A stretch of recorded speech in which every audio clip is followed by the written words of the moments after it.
사랑하는 성도 여러분, 믿음은 평안할 때보다 고통의 때에 더 분명하게 드러나게 됩니다. 모든 일이 잘 풀리고 해결될 때에 믿음의 고백은 그리 어렵지 않습니다. 앞길이 열릴 때 주님께서 함께 하신다, 주님께서 일하신다라는 말도 꽤 자연스럽습니다. 그러나 병이 길어질 때가 있습니다. 기도했는데 상황이 더 나빠지는 것처럼 보이는 때가 있습니다. 이제는 내 힘으로 할 수 있는 것이 없다고 느껴지는 때가 있습니다. 바로 그때 믿음의 진짜 모습이 드러나게 됩니다. 고통은 우리가 무엇을 의지하고 있는지를 드러내게 됩니다. 내가 붙들고 있던 자신감도 드러나게 되고, 내가 의지하던 방식과 내가 기대던 자리도 흔들어 놓습니다.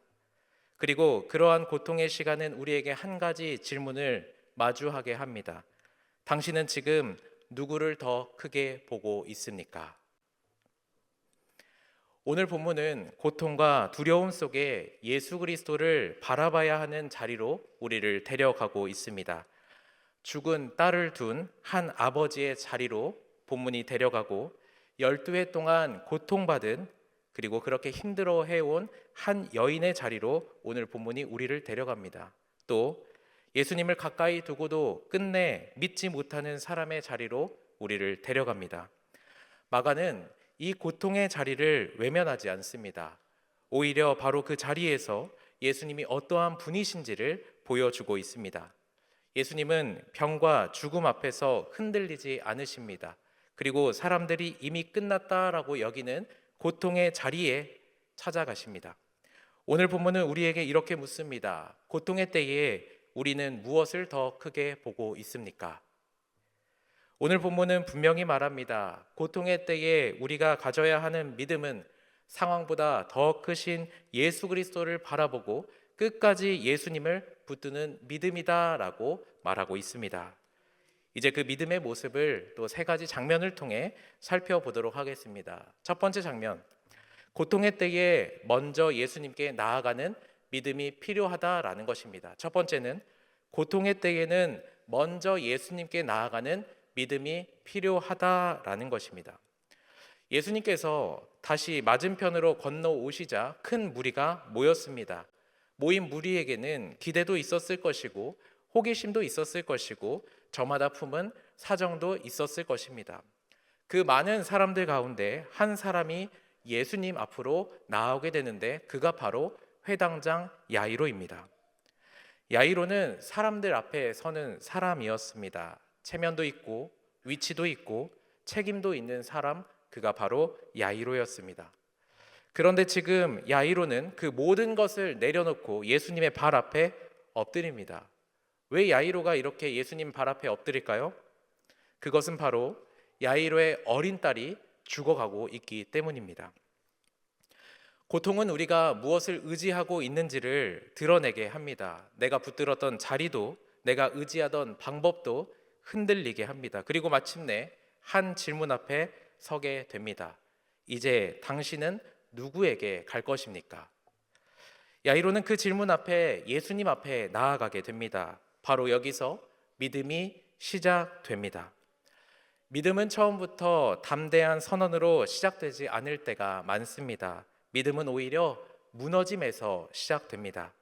주님, 지금은 주님밖에 없습니다 라는 고백. 이 고백이 나오는 자리에서 믿음이 시작됩니다. 마가는 여기에서 이야기를 멈추지 않습니다. 예수님이 야이로와 함께 그의 딸이 있는 집으로 가시는 길에 한 사람을 등장시키는데 그가 바로 12해를 혈루증을 앓아온 여인입니다. 혈루증은 오늘로 치면 오랫동안 자궁의 출혈을 겪는 것과 비슷한 병입니다. 게다가 이 여인은 이 혈루증이라는 육체적인 질병으로만 고통받았던 것이 아니라 당시에 혈루증으로 인해서 이 여자가 부정한 사람이다라는 낙인이 찍혀서 사람들 가운데서 더 외롭게 살아야 했습니다. 오늘 본문 속에서는 두 사람의 인물이 등장하게 됩니다. 야이로와 그리고 혈루증 여인입니다. 야이로와 혈루증 여인은 너무나도 다른 사람들입니다. 야이로는 이름이 있는 사람이고 회당장입니다. 사람들 앞에서 공개적으로 예수님 앞에 나아올 수 있는 사람입니다. 반면에 혈류증 여인은 이름이 드러나지 않고 오랫동안 질병과 부정함 속에서 살아온 사람입니다. 그래서 예수님께 앞으로 나아오지 못하고 무리 가운데 끼어서 뒤로 예수님께 다가온 것입니다. 본문은 혈류증 여인의 형편이 얼마나 오래되고 또 깊은 고통인지를 보여줍니다. 많은 의사를 찾아다니며 여러 치료를 받아보았지만 그 과정에서 더 큰 괴로움만 겪었다라고 오늘 본문은 이야기합니다. 이 여인이 가진 것을 모두 허비했지만 아무런 소용이 없었고 도리어 병이 심해졌습니다. 그래서 이 여인은 몸이 지치고 마음도 지치고 이제는 기대마저 바닥난 상태에 있습니다. 그랬던 혈류증 여인이 바로 예수님에게 옵니다. 성경은 이렇게 말하는데요. 예수의 소문을 듣고 무리 가운데 끼어 뒤로 와서 그의 옷에 손을 대니. 저는 이 말씀을 묵상하면서 이 표현이 참 마음에 와닿았습니다. 바로 뒤로 와서입니다. 뒤로 와서. 야이로는 앞에서 예수님께 엎드립니다. 그런데 혈류증 여인은 뒤로 조용히 가서 예수님께 다가갑니다. 야이로는 크게 구합니다. 공식적으로 구합니다. 하지만 혈류증 여인은 말도 하지 못하고 겨우 손만 뻗습니다. 그러나 이 두 사람에게는 분명한 공통점이 있습니다. 그것은 바로 둘 다 예수님께 나아왔다라는 것입니다. 야이로와 혈류증 여인의 이 모습은 우리에게 고통의 때에 필요한 믿음이 무엇인지를 분명하게 보여줍니다. 그 믿음은 완벽한 믿음이 아닙니다. 조금도 흔들리지 않는 믿음도 아닙니다. 아무렇지 않은 척 버티는 믿음도 아닙니다. 고통의 때에 필요한 믿음은 그저 예수 그리스도 앞에 나아가는 믿음입니다.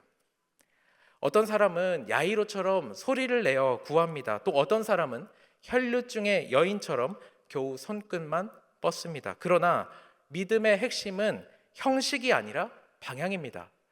이 믿음이 예수님을 향하고 있느냐 그렇지 않느냐가 중요한 것입니다. 사랑하는 성도 여러분, 우리는 고통 앞에서 예수님보다 다른 도움을 구할 때가 많습니다. 먼저 사람을 찾고 먼저 방법을 찾고 먼저 계산하려 할 때가 많습니다. 그런데 오늘 본문은 분명하게 말해줍니다. 믿음은 문제를 다 이해한 뒤에 시작하는 것이 아니라 예수님께 나아가는 그 자리에서 시작된다라고 말하고 있습니다.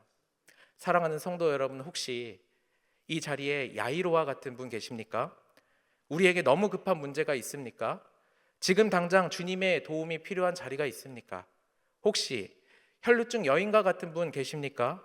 너무 오래 아파서 지친 자리가 있습니까? 너무 오래 기도해서 이제는 기대조차 약해진 문제가 있습니까? 오늘 본문은 우리에게 동일한 초청을 줍니다. 앞으로 오든 뒤로 오든 크게 부르짖든 조용히 손을 뻗든 예수 그리스도께 나아오라라고 오늘 본문은 이야기하고 있습니다.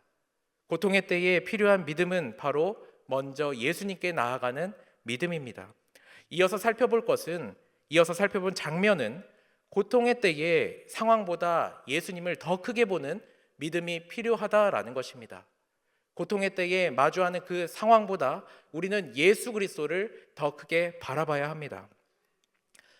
예수님께 우리가 나아오는 그 믿음만 가지고서는 믿음의 싸움이 끝나는 것이 아닙니다. 오히려 그때부터 믿음은 시험을 받게 됩니다. 예수님께 분명히 나아왔는데 우리의 상황이 바뀌지 않을 때가 있습니다. 주님과 함께 하고 있는데도 오히려 더딘 것처럼 느껴질 때가 있습니다. 바로 그때 믿음은 무엇을 더 크게 볼 것인지 시험을 받게 됩니다. 혈류증 여인이 예수님의 옷에 손을 대자 즉시 변화가 일어납니다. 그런데 예수님은 그냥 지나가지 않으십니다. 걸음을 멈추시고 물으십니다. 누가 내 옷에 손을 대었느냐? 그러자 제자들이 당황합니다. 무리가 애워싸서 미는데 손을 누가 대었냐 물으십니까? 이렇게 말하는 겁니다. 제자들의 말은 틀린 말이 아닙니다. 실제로 많은 사람들이 예수님 곁에 있었고 예수님을 밀고 있었습니다. 그러나 제자들은 한 가지를 보지 못했습니다. 그것은 바로 믿음으로 만지는 손과 그냥 스쳐 지나가는 손은 다르다라는 것입니다. 군중도 예수님 가까이에 있었습니다. 제자들도 예수님 곁에 있었습니다. 그러나 가까이에 있는 그것이 곧 믿음은 아니었던 것입니다. 예수님에 대해 많이 듣는 것이 곧 믿음도 아니었습니다. 예수님이 참으로 나를 살리실 수 있는 분이다라는 것을 믿고 손을 내미는 것이 바로 믿음인 것입니다. 예수님은 두려워 떨며 나온 여인에게 말씀하십니다. 딸아, 내 믿음이 너를 구원하였으니 평안히 가라. 이 말씀이 참 놀랍습니다. 예수님은 혈루증인 여인을 몰래 고치거나 그냥 지나가지 않으시고 사람들 앞에 그 여인을 세우시고 딸아라고 부르십니다. 너는 나의 자녀이다 라고 부르시는 것입니다. 오랫동안 부정한 사람처럼 밀려났던 그 여인을 다시 하나님의 자녀 딸로 받아주시고 회복시켜 주시는 능력을 보여주시는 것입니다. 혈루증 여인이 몸만 나은 것처럼 볼 수도 있지만 주님의 품 안에 다시 받아들여지고 다시 세워졌다라는 것을 우리가 기억하기를 바랍니다. 그런데 바로 그 순간 야이로에게 가장 두려운 소식이 들립니다. 당신의 딸이 죽었나이다. 어찌하여 던 선생을 괴롭게 하나이까? 예수님은 이미 야이로와 함께 그의 집으로 향해서 가고 있었습니다. 그런데 그 길에서 멈추셨고 그 사이에 죽음의 소식을 들어야 했습니다. 믿음의 가장 큰 시험은 예수님이 안 계신 데에서 오는 것만이 아닙니다. 예수님과 함께 하고 있는 데에도 늦어 보일 때 그때 찾아오게 됩니다. 그때 예수님이 야이로에게 이렇게 말씀하시는데요. 너무 중요한 구절이기 때문에 제가 2번 말씀드리겠습니다. 두려워하지 말고 믿기만 하라. 두려워하지 말고 믿기만 하라. 예수님은 야이로에게 현실을 외면하라라고 말씀하시는 것이 아닙니다. 죽음의 소식 속에서도 주님의 말씀을 붙들어야 한다라는 것을 이야기하시는 것입니다. 예수님은 결코 그 현실을 가볍게 여기지 않으십니다. 그러나 야이로의 딸이 죽었다는 그 현실이 마지막 말이 되게 두지도 않으십니다. 죽음의 소식보다 주의 말씀이 더 큰 것을 믿으라고 말씀하고 계시는 것입니다. 야이로의 집에 갑니다. 야이로의 집에 들어가니 떠드는 사람이 있고 우는 사람이 있고 통곡하는 사람들로 가득합니다. 집안은 이미 끝났다는 분위기로 가득합니다. 그때 예수님께서 이렇게 말씀하십니다. 이 아이가 죽은 것이 아니라 잔다. 그러자 사람들이 예수님을 비웃습니다. 왜 비웃을까요? 통곡하던 사람들, 그들의 눈앞에 보였던 것은 바로 상황이었기 때문입니다. 통곡하던 사람들이 바라보았던 것은 회당장 딸이 죽었던 그 상황만 보였기 때문에 예수님의 그 말을 비웃은 것입니다. 사람들은 죽음을 끝이라고 보았지만 예수님은 죽음 앞에서도 권세 있게 말씀하십니다. 그리고 그 아이의 손을 잡고 말씀하십니다. 달리다 굼, 내가 내게 말하노니 일어나라. 그러자 소녀가 일어났습니다. 사랑하는 성도 여러분, 믿음은 상황을 부정하는 태도가 아닙니다. 믿음은 현실이 아프지 않은 척 하는 것도 아닙니다. 믿음은 바로 그 현실 가운데서도 예수 그리스도를 더 크게 바라보는 것입니다. 사람들의 판단보다 주의 말씀을 더 크게 듣는 것이고 절망의 소식보다 예수 그리스도의 그 음성을 더 중요하게 받아들이는 것입니다. 성도님들, 우리도 그렇지 않습니까? 예수님께 기도했는데 그 일이 조금 더 늦어지는 것처럼 보일 때가 있습니다. 주님께 맡겼는데도 상황이 더 나빠지는 것처럼 느껴질 때가 있습니다. 그때 우리의 마음에 이런 생각이 찾아오게 됩니다. 이제 늦은 것은 아닐까? 이제 끝난 것은 아닐까? 그런데 바로 그때 오늘 본문은 우리에게 말씀합니다. 두려워하지 말고 믿기만 하라. 두려워하지만 말고 믿기만 하라. 고통의 때에 필요한 것은 그 믿음은 상황보다 예수 그리스도를 더 크게 보는 믿음입니다. 절망의 소식보다 주의 말씀을 더 크게 붙드는 믿음입니다. 마지막으로 살펴볼 장면은 고통의 때에는 끝까지 믿음을 지켜야 한다라는 것입니다. 사랑하는 성도 여러분, 고통의 때에는 끝까지 믿음을 지키시기를 바랍니다. 마가는 오늘 본문 5장에서 이야기를 딱 끝내는 것이 아니라 조금 더 6장 1절부터 6장 6절까지 이어서 이야기를 합니다. 5장 후반부에서는 혈루증 여인이 고침을 받았고 야이로의 딸이 살아났습니다. 여기서 충분히 마무리해도 될 것 같은데 본문은 이어서 6장 1절부터 6절까지 예수님의 고향 이야기를 말해주고 있습니다. 예수님께서 고향에 가셔서 회당에 가르치시자 그 고향 사람들, 다시 말해서 나사렛 사람들이라고 말하겠습니다. 나사렛 사람들이 놀라게 됩니다. 예수님의 지혜에 나사렛 사람들이 놀라게 되고 예수님의 손으로 이어지는 그 권능에 놀라게 됩니다. 그런데 문제는 그 놀람이 믿음으로 이어지지 않았다라는 것입니다. 고향 사람들이 이렇게 말합니다. 이 사람이 마리아의 아들 목수가 아니냐라고 말합니다. 이 말이 얼마나 무서운 말인지 모르겠습니다. 고향 사람들, 나사렛 사람들은 예수님을 전혀 몰랐기 때문에 믿지 못했던 것이 아닙니다. 오히려 내가 저 예수를 잘 안다라고 생각했기 때문에 믿지 못했던 것입니다. 예수님을 자신들이 아는 범위 안에서 가두고 자기들의 판단 아래에 두었습니다. 이것이 바로 나사렛 사람들의 문제입니다. 나사렛 사람들은 예수님의 말씀을 들었고 예수님의 지혜를 보았고 예수님의 권능도 경험하고 그 이야기도 들었습니다. 그런데 중요한 것은 그들은 믿지 않았습니다. 그리고 오늘 본문은 아주 충격적인 이야기를 해주는데요. 거기서는 아무 권능도 행할 수 없다라는 것입니다. 이 말씀은 예수님의 능력이 사라졌다라는 뜻이 아닙니다. 본문은 이어서 소수의 병자들이 고침을 받았다라고 말합니다. 문제는 무엇이냐면 예수님께 능력이 없다라는 것이 아니라 문제는 예수님의 사역을 충분히 믿음으로 누리지 못했다라는 것입니다. 앞에서 한 여인이 믿음으로 손을 뻗습니다. 앞에서 한 아버지가 끝까지 예수님과 함께 갑니다. 그러나 나사렛 사람들은 예수님 앞에서 자신을 맡기지 않고 오히려 자신의 기준으로 예수님을 판단합니다. 앞선 두 사람, 회당장과 혈루증 여인은 예수님께 자신을 맡겼습니다. 그러나 나사렛 사람들은 예수님을 자기 생각 안에 가둡니다. 앞선 두 사람은 절망 속에서도 예수님께 나아왔지만 그러나 나사렛 사람들은 예수님을 가까이 두고도 걸려 넘어지게 됩니다. 사랑하는 성도 여러분, 예수님을 평범히 대하고 작게 여기고 너무 익숙하게 여기는 것도 불신앙이 될 수 있습니다. 우리도 그렇지 않습니까? 예수님을 오래 믿었다라고 해서 자동으로 믿음이 성장하는 것은 아닙니다.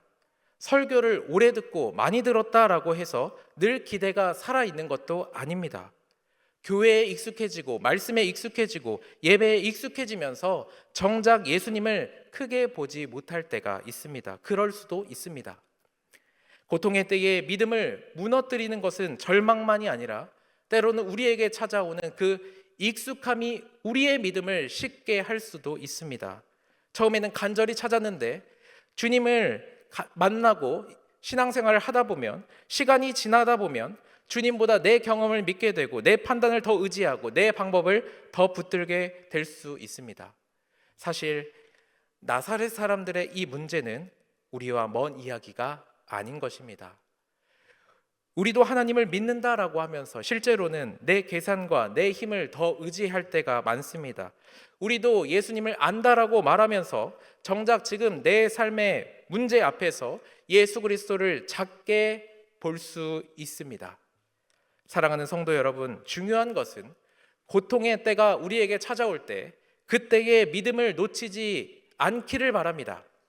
고통의 때에 우리는 끝까지 예수님을 믿어야 합니다. 처음에 예수님께 나아왔던 그 믿음 있지 않으십니까? 그 믿음을 가볍게 여기지 마시기를 바랍니다. 상황보다 예수님을 더 크게 바라보는 그 믿음 끝까지 붙드시기를 바랍니다. 예수님께 익숙해졌다라고 해서 예수님을 다 안다라고 여기지 마시기 바랍니다. 오히려 더 경외하고 더 기대하고 더 의지함으로 주님을 바라보시기를 바랍니다.